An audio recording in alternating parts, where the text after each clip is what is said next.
getting in preparation to try and start the vehicle for the first time. I removed the old battery, which I had already tried charging and it wouldn't take a charge.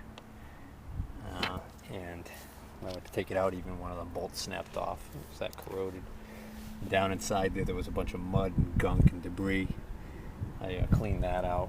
There's this little rubber pad that sits in the bottom. It's all dirty. I'm going to rinse this area out, rinse off this pad.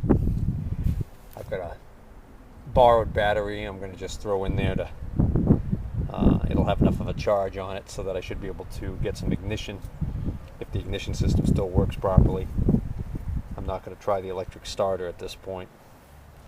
The other thing I did find was I found the 30 amp fuse sitting in the bottom here, just loose right here. So the question is, it's not blown, so it's not an old fuse that had just gotten dropped down there. So I don't know where this fuse came out of. There's a fuse holder here, but it has a fuse in it. There's a fuse holder here and it has a fuse in it. So I'm not sure if this was a spare fuse that maybe came with the toolkit here and just fell out. But I'll put that aside for now. I've got the carburetor all cleaned and rebuilt, and the only thing I found really wrong with it was the little cable assembly that runs down across the side here and has a thumb wheel on the bottom. I didn't reinstall that because it's actually broken, but this is actually I can turn this with my fingers. It's just in a bad spot to get at. So if everything runs okay, then I'll order this and replace it. And then the other thing is, right now I can't seem to find the O-ring and cover that goes on here and the screws, which I had all of these pieces pretty well together, so I'm gonna have to check my video. This may have been missing when I got the machine. Fuel line was broken. It was all dried and cracked, typical of the older fuel line that's not designed for the E10 additive in the new fuels. So I got new fuel line. The OD is much larger on this fuel line, but the ID was correct. And I got a little bit of extra. I'll trim it to size when I get the tank in position. But for the time being, what I've got is I've got my little auxiliary. I've got this little mini tank off of an old lawnmower. I've had this for quite a few years, and I like using this when I'm working in this kind of situation. I can put a little bit of fuel in here, just enough to start the engine to run a little bit and make sure everything's tuning and running correctly. I've also gapped and installed a brand new spark plug, and I've cranked it and definitely got compression. It actually sounds pretty good. So I'm going to put some fuel in it, put the battery on it, and see what happens. Okay, I reinstalled the old battery. It has 0 volts on it. It's junk. But the reason why I reinstalled it was because the borrowed battery I have that I've been using in the Kawasaki Prairie, it's a different configuration. It won't physically fit in here. It's a side post as opposed to a top post. So what I'm doing now is I've got some jumper cables. I think they're rusty enough. And I'm running them up to this battery here. This is a battery I had bought.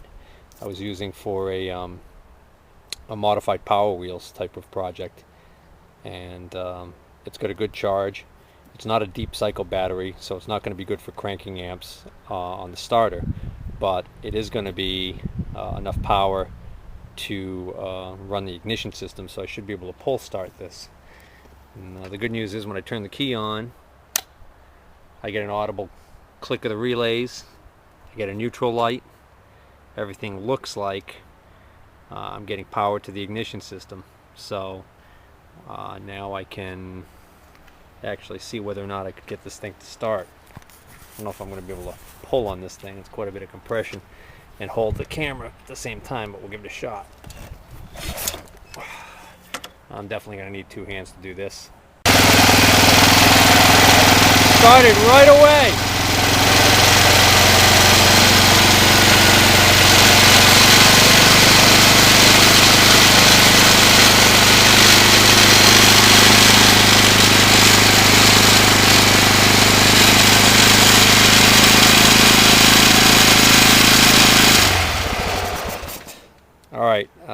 the idle's set too high, obviously, so I'm going to readjust that.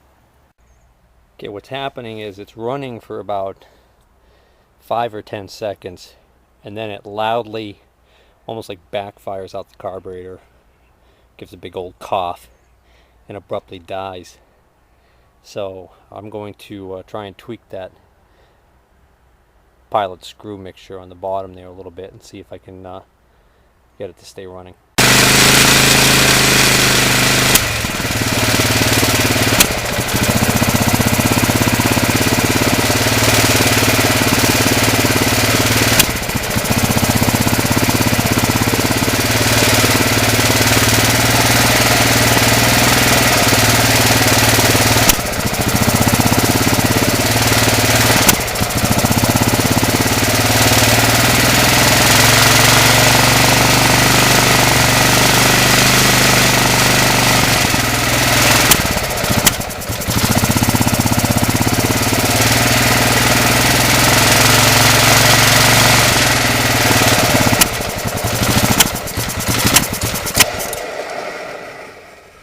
Well, that's what it keeps doing.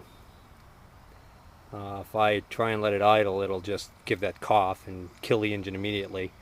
If I rev it, it every several seconds or so gives that big cough. So I'm not sure what might be going on.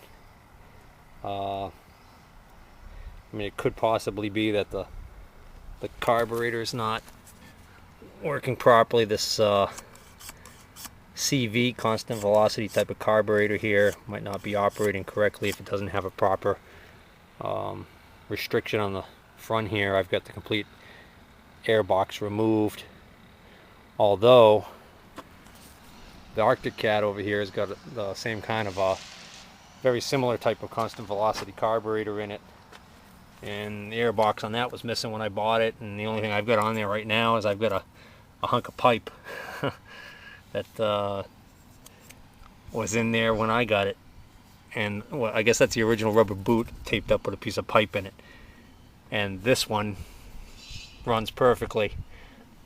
It did used to cough and shut off every once in a while, but I adjusted the pilot screw and that solved the problem on this one. But adjusting the pilot screw doesn't seem to be doing it on this one, and the backfiring out of the carburetor is much more severe on this one. Another possibility is I could be sucking air through here. This cover's missing and the gasket's missing.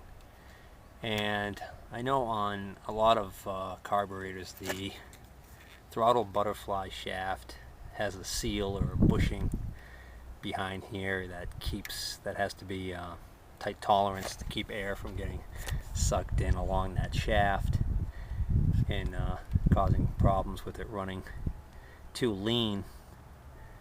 And on these style carburetors, I noticed they all have covers and they all have gaskets. I've always wondered whether or not the gasket was just to keep dirt out, or whether or not it's also to keep air from getting in there.